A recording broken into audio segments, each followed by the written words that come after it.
വചനോത്സവ online തിരുമുഖ ആരാധനയിലേക്ക് നമുക്ക് ഇന്നേ ദിവസം സായാഹ്നത്തിൽ ഒരുമിച്ച് പ്രവേശിക്കാം. ഈശോയുടെ തിരുമുഖത്തെ സ്നേഹിച്ചുകൊണ്ട് വിശ്രമത്തിലേക്ക് നമുക്ക് പ്രവേശിക്കാം. വിശുദ്ധ പൗലോസ് ഗലാത്യക്കാർക്ക് എഴുതിയ ലേഖനം 6-ാമത്തെ അധ്യായം 17-ാമത്തെ വാക്യത്തിൽ നാം ഇപ്രകാരം വായിക്കുന്നുണ്ട്: ഞാൻ എൻ്റെ ശരീരത്തിൽ യേശുവിൻ്റെ അടയാളങ്ങൾ ധരിക്കുന്നു. സ്നേഹം നിറഞ്ഞവരെ, നമ്മൾ ഒരു വസ്ത്രം, അത് എത്രത്തോളം ആഗ്രഹത്തോടെയാവാം ഒരു വസ്ത്രം നമ്മൾ മേടിക്കുക. പുതിയ വസ്ത്രം വളരെ നമ്മൾ ധരിച്ചു കഴിയാം നേരത്ത്, അത് വളരെ ശ്രദ്ധയോടെ നമ്മൾ അത് കൊണ്ട് നടക്കും. അപ്പം ഇഷ്ടപ്പെട്ട നല്ല വില കൂടിയ വസ്ത്രങ്ങൾ ഒക്കെ നമ്മൾ വാങ്ങിച്ച് ഇടാറുണ്ട്, ധരിക്കാറുണ്ട്. അതൊക്കെ ധരിച്ച് നടക്കുവാൻ നമ്മൾ ആഗ്രഹിക്കാറുണ്ട്. അതുപോലെ അതിനേക്കാൾ അധികമായ ഒരു ആഗ്രഹം നമ്മുടെ ഓരോരുത്തരുടെയും ജീവിതത്തിൽ ഉണ്ടാവണം. എന്തിനു വേണ്ടിയാണ് ആ ആഗ്രഹം? ആഗ്രഹം ഇതാണ്: ഞാൻ എൻ്റെ ശരീരത്തിൽ യേശുവിൻ്റെ അടയാളങ്ങൾ ധരിക്കുന്നു. യേശുവിൻ്റെ അടയാളങ്ങൾ. നമ്മൾ ഓരോരുത്തരും ചിന്തിച്ചുകൊണ്ടിരിക്കുന്നത് നമ്മുടെ ആത്മീയ മനുഷ്യൻ്റെ വളർച്ചയെ പറ്റി, അതിനുള്ള പരിശീലനമാണ്. അതിൻ്റെ ഭാഗമായി നമ്മൾ സ്വീകരിക്കേണ്ട ഒരു മനോഭാവം, നമ്മൾ യേശുവിൻ്റെ അടയാളങ്ങൾ ധരിക്കണം. യേശുവിൻ്റെ അടയാളങ്ങൾ അതെന്താണ്? വിശുദ്ധി, സ്നേഹം, കരുണ, ക്ഷമ, സഹനം, അങ്ങനെ പോകുന്ന ഒത്തിരിയേറെ കാര്യങ്ങൾ തിരുവചനങ്ങളിലൂടെ നമ്മൾ പഠിച്ചെടുക്കാൻ പറ്റും. യേശുവിൻ്റെ അടയാളങ്ങൾ അതൊക്കെ മനസ്സിലാക്കി നമ്മൾ നമ്മുടെ ആത്മാവിൽ ധരിക്കുക എന്നുള്ളതാണ്.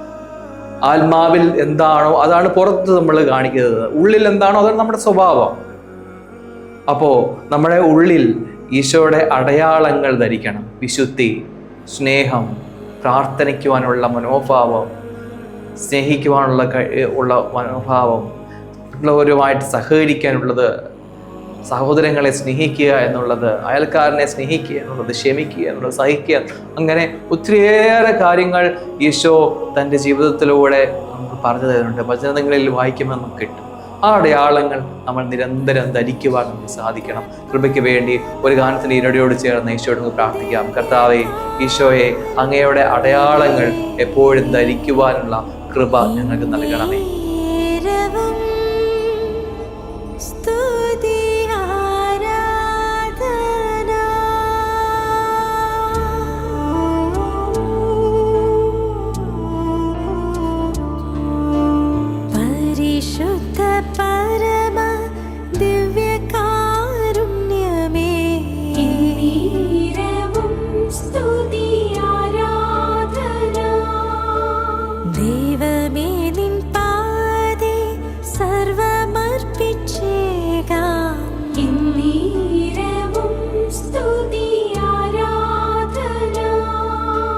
കൺകുളിർക്കെ കാണാം മനം തുറന്നേകാം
സ്നേഹം നിറഞ്ഞവരെ, യേശുവിൻ്റെ അടയാളം എന്ന് പറയുമ്പോൾ അതിൽ നമ്മൾ എപ്പോഴും മനസ്സിലാക്കുവാനായിട്ട് നമുക്ക് പറ്റുന്ന ഒരു കാര്യം വിശുദ്ധ കുരിശാണ്.